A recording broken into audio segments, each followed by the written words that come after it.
Hello, history fans! November 1st is packed with remarkable milestones, artistic revelations, and literary premieres. Let's take a look.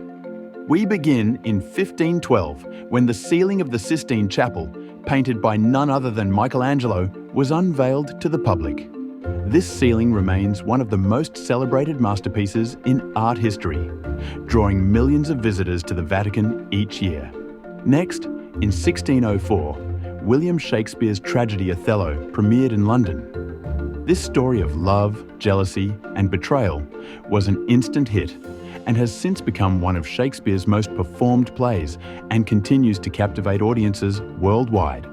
Let's jump to 1800, when President John Adams moved into the newly built White House, making him the first president to reside in what would become an iconic symbol of American democracy. Though the building was unfinished, Adams hoped it would always be home to wise leaders, a sentiment that endures to this day. Then, in 1897, the New York Public Library opened its doors for the very first time.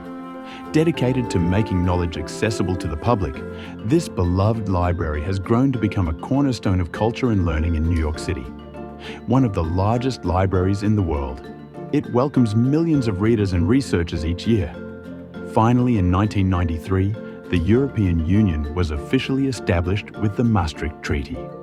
This groundbreaking moment marked the beginning of a new era of cooperation among European nations, promoting unity and collaboration across the continent.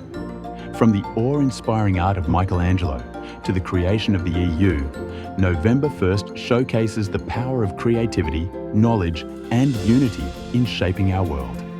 Be sure to subscribe for tomorrow's look back in time. Reporting for Sketchy News.